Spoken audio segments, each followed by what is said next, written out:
Sekarang saya lanjutkan kembali dalam menggali sejarah adat Luak Nantigo dari Kato Pusaku, yaitu bab kedua, menguji kebenaran. 1. Pakaba Bagalanggang Lidah.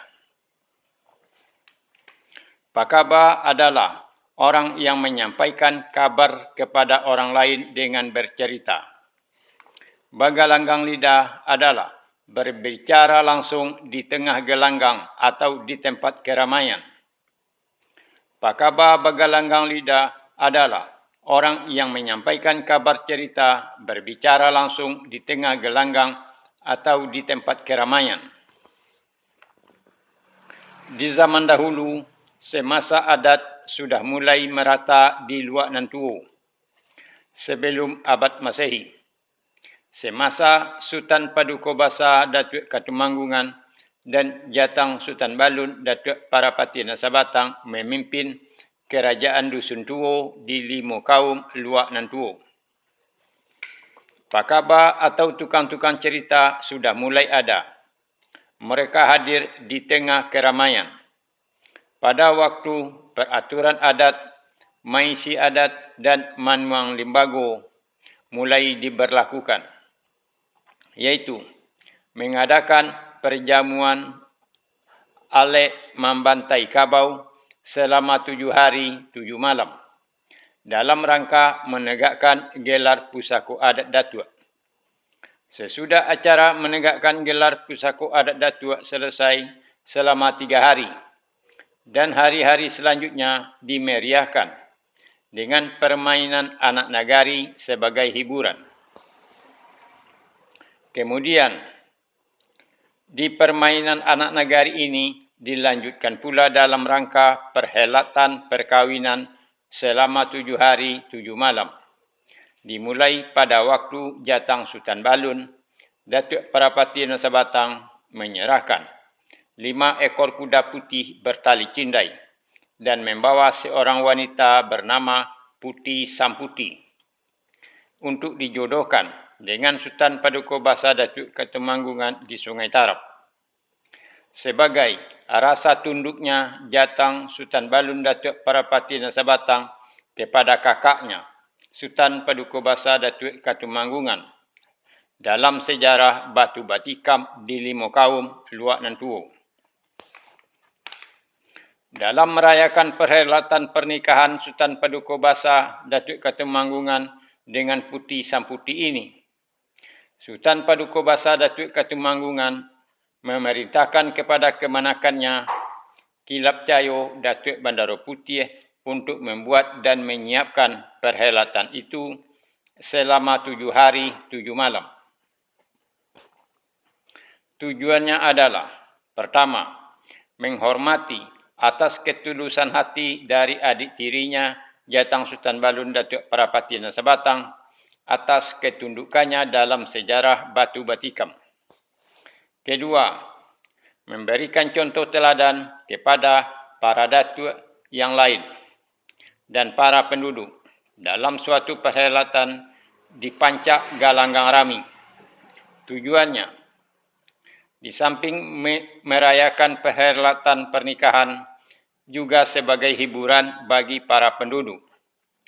Dan para penduduk boleh menampilkan keahliannya masing-masing, mulai dari pakaba, pesilat, basaluang, badendang, menari-nari, dan lain-lain.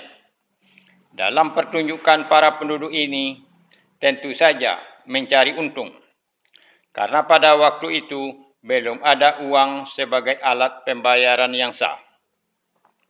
Para penduduk membayar dengan hasil pertaniannya, misalnya beras secupak atau segantang, buah kelapa satu, dan buah-buahan. Atau dengan binatang, ternak, mungkin berupa ayam atau itik atau kambing, dan lain-lain. Dalam keramaian memancak gelanggang ini, tentu para penghibur ini akan berusaha sekuat mungkin sebatas kemampuan yang dimilikinya untuk mengambil hati para penonton agar pertunjukan yang ditampilkannya lebih menarik disenangi oleh penonton. Kalau para penonton sudah senang dan merasa terhibur, tentu penonton akan membayar dengan hasil pertaniannya. Begitu juga dengan pakaba. Para pakaba ini menceritakan sejarah adat sedikit, kemudian ditambah dengan imajinasinya sendiri, agar cerita sejarah adat itu lebih menarik dan mempesona penonton. Kadangkala, ceritanya sengaja tidak ditamatkannya pada hari itu. Esok harinya disambung lagi. Begitu seterusnya. Kemudian ditamatkannya pada hari terakhir dengan maksud agar para penonton semakin penasaran akan cerita yang diuraikannya. Para pakaba ini tidak sendiri. Setiap pakaba mempunyai imajinasi sendiri untuk menyampaikan ceritanya, walaupun topik bahasanya sama. Karena pakaba ini tidak disumpah dan tidak pula ada sanksinya kalau para pakaba ini menceritakan suatu sejarah adat salah dan benar dalam penyampaian suatu sejarah adat. Bagi para pakaba ini tidak menjadi masalah dan tidak jadi beban pikiran bagi para pakaba ini. Yang terpenting adalah bagaimana agar cerita sejarah adat yang diuraikannya dan disampaikannya kepada para pendengarnya lebih enak didengarnya dan memukau. Semakin enak jalur ceritanya, tentu semakin terpesona para pendengarnya. Yang berujung dan bermuara kepada keuntungan dan imbalan yang diterima oleh para pakaba itu. Begitulah asal mula dari pakaba-pakaba di Luak Nantigo. Dan setiap ada para pengulu atau datuk memancak gelanggang rami, para pakaba-pakaba ini selalu hadir. Perkembangan selanjutnya, bercerita secara lisan mengenai sejarah adat sudah menjadi mata pencaharian bagi para pakaba. Apalagi sesudah ada alat pembayaran yang sah, berupa mata uang. Para pakaba ini banyak bermunculan. Sampai kepada zaman orang sudah bisa membaca dan menulis. Para pakaba ini tidak saja menceritakan sejarah adat, tapi sudah berkembang dengan cerita-cerita yang lain. Dan tempat bakabanya tidak saja pada gelanggang rami saja, tapi sudah mulai ke balai atau pakan atau pasar dan sampai juga masuk ke kampung-kampung berkeliling. Karena bercerita melalui lisan sudah menjadi mata pencaharian bagi para pakaba. Persaingan sesama pakaba semakin meningkat.